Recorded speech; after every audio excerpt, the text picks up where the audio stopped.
Cook on Sunday, eat till Thursday. I'm Allie and you're watching Economy Bites.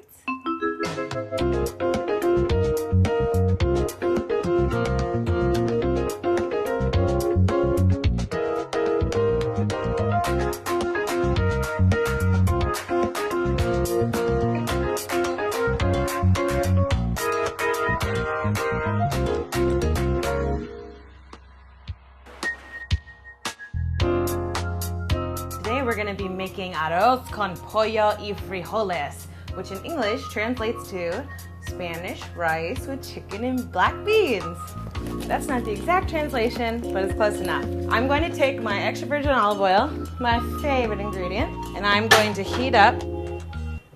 What on earth could that noise be? It's just the beautiful soundtrack of Sunset Park. It's not big enough to cook all the chicken at once, so I'm going to be cooking 2 at a time. So I'm going to pan sear this chicken. And the way to do that is to start skin side down, get a nice beautiful brown color on it. I'm gonna wait for this oil to get really hot before I put my chickens in. Almost lost that guy. Wanna make sure you turn off the fire alarm if you're like me and it goes off whenever you pan fry something. This Spanish rice recipe is really special to me. I found it in my grocery store. Not on the back of a box. We were looking at this Goya stuff and I was like, I wonder what you do with that. And this woman just came up to us and started talking to us about how to make Spanish rice. And then I came home and tried it myself. I added a couple of little things to it to make it Spanish rice a la Allie. And let me tell you, it is olive oil, high heat, cup of this rice. You could also use brown rice if you wanted. Okay, that's way too much. Let's see if we can pour this back in without having any mishaps. Rice overboard. Oh, it's going everywhere. That's okay, we can clean it up later. Nobody's watching. Except all of you. Make sure that there's oil on everything here. Let that soak up for a few minutes until it gets nice and brown. And while we're over here, once we start seeing it get white, like coming white up on the edges here, is when I'm gonna turn it over. That's beautiful! Now I'm gonna turn the heat down a little because I want it to cook evenly. And then take about 20 to 30 minutes. If it takes longer than you think, it's probably taking just the right amount of time. Now, if your grocery store doesn't carry pre-prepared salsa, pico de gallo like this, no worries, you can use a jar of salsa. You could even use a can of diced tomatoes with chilies. Our rice is brown. Add our salsa, 2 cups of water, a bouillon cube. This is gonna give it some nice chickeny flavor and a really pretty yellow coloring. Mash that guy up here. The very last piece is this little packet of Sazon Goya spices. Really what's in here is like coriander, garlic, chili powder. If you have those spices laying around, feel free, use your own spices. Once it's boiling, we're gonna cover it and let it simmer for 20 minutes. So now let's start on part 3 of our Spanish meal, the frijoles. So the first thing I'm gonna do is take a few cloves of garlic, smash. Get to about a medium-high heat, a little bit of olive oil, add my garlic. And when you put garlic in the pot, you wanna get it on a low heat so the garlic doesn't immediately burn. 20 minutes. That was my dog. That's me. Don't I look the same? Me choking my dog, age 6.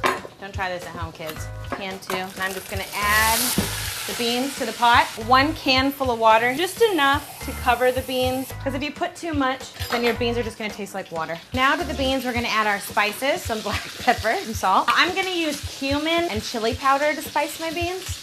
You could also use some cayenne pepper if you wanted them really spicy, or you could use maybe some coriander. Beans in the water, they soak up a lot of the taste, so you kind of have to use a lot of spice. Oh my god, I am like almost out of cumin. That's horrible. A little bit of garlic powder and a chili powder. Put a little on there, taste it. You want more? Add more. Cuminy. And I'm actually gonna add some Frank's Red Hot sauce because I like spicy. And all we're gonna do with these beans is just let them simmer. This is what happens when you don't have a thing above your stove. Fire in the dance floor. Fire burning on the dance floor. Get out. Is that helping? The chicken isn't even done yet. That's the funniest part. But the beans are delicious. Ooh, they actually are really good. Last time I made them, it didn't turn out so good, but I think I fixed it. Most of the time, Allie lies when she says it tastes good. Most everything tastes like poo-poo. Doo-doo. This looks like doo-doo, but it's actually good. It doesn't look like doo-doo. You look like doo-doo. One day I'll live in a mansion with an oven that has a thing above that takes away the smell. Oh, I can't afford another one. 2, 1. Okay, look at that beautiful thing of rice. You know, we could have used a box of rice already made that we could have paid like $5 for at the grocery store, but instead we did this ourselves. We know what was in our food. We didn't add any bad chemicals. It's very good. Ooh, and really spicy. Keep it all in the fridge in separate containers. One thing of rice, one thing of beans, one thing for your chicken. Okay, before we eat it, we're gonna spice the chicken. Just a little salt and pepper. This is a well-balanced meal. There are tons of things you can do with these delicious dishes that we just made that only cost us like less than $20. Cook it on Sunday, eat it till Thursday. All right. So here's my dinner for tonight. All I have left to do, okay. Jesus. Okay, nothing at all. No, this is just the noise of the neighborhood. There's no crime, there's just noise. There's just life happening. Okay, ready?